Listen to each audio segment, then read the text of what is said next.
So, tatalakarin natin is yung Adobe Photoshop 2021 since si 2024, 23 at 24, 2022, 23, 24 is still not yet stable in the line. So, hindi pa siya magagamit.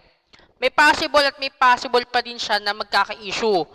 I'm just waiting from the call from the developer kung makakapag-release sila ng installer na wala na magiging problema. Compare sa 2021 na meron sila na i-release na hindi na siya nagkaka-issue.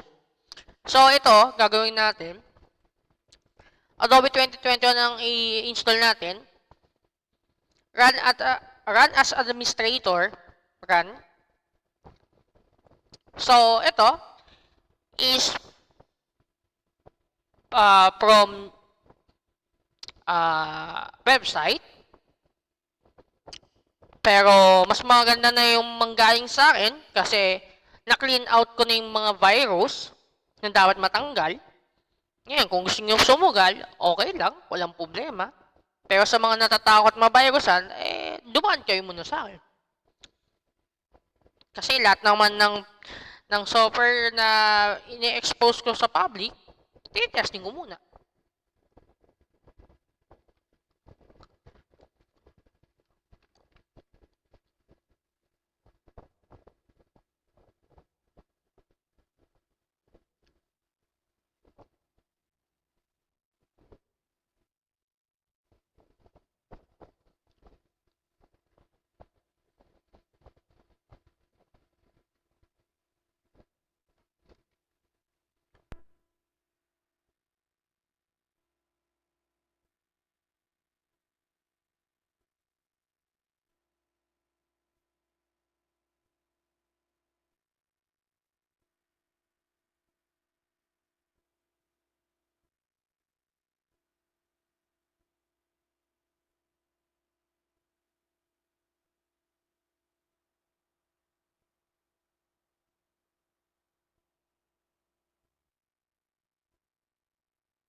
So, ayan na yung lalabas.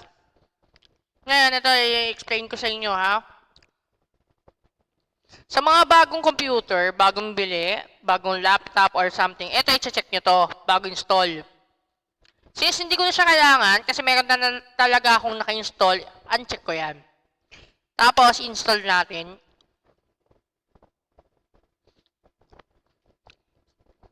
Ayan, lalabas na yung mismong installer product niya. Na 2021. Ngayon, since maliit lang yung aking SSD, ilipat ko sa hard disk. So, change location natin. Napin ko lang yung pinaglalagyan ko lagi. Ito. Yan, tapos continue. Ngayon, sa mga naka-laptop at wala kayong primary option, install nyo lang. Wala lang kayong kailangan i-change location. Saan kasi kailangan ko i-change location? Kasi mabibigat din yan, mga software niya yan. Hindi ko siya pwede i-primary sa SSD ko.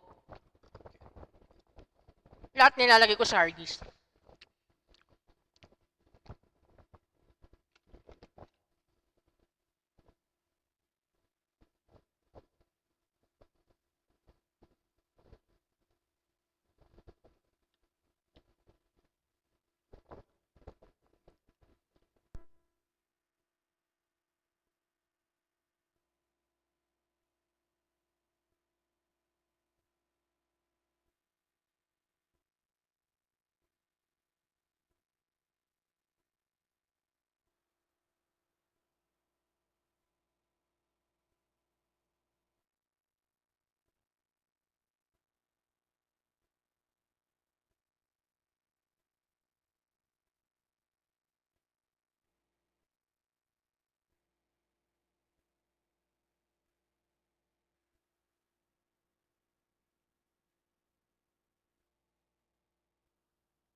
Yan, waiting lang natin. Nag-activate pa din yan.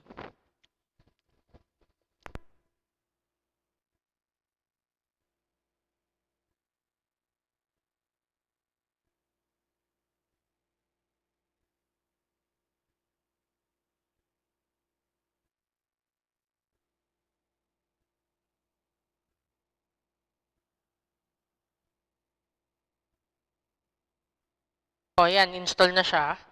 Okay natin. Close. Since hindi lumalabas sa desktop talaga yan, search mo talaga yan. Wait natin. So, mukhang wala na siya lumalabas. So, Adobe. Yan, Photoshop 2021.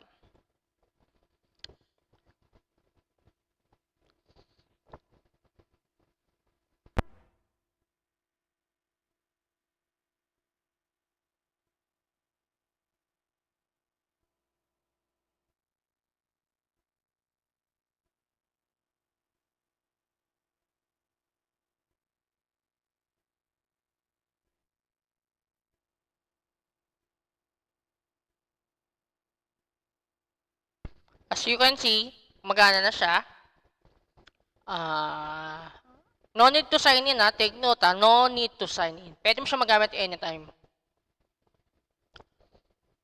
Yan, 22.5.9. Kaya siya 22.59 kasi 21 pa lang siya. Pagdating ng 23, 2022 na yan. Yung Photoshop. So, ito working. Bukas tayo ng files ko. Matandaan sa naka-save, pero, teka. Ito.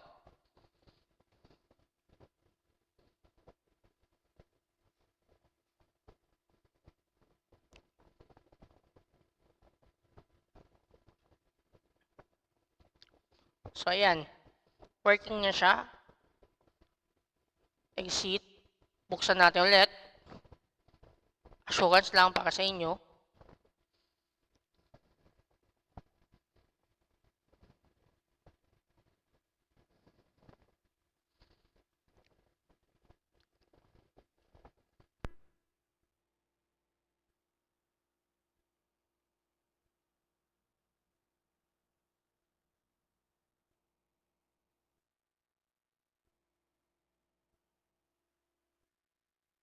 So, yan. Okay na siya. 2021.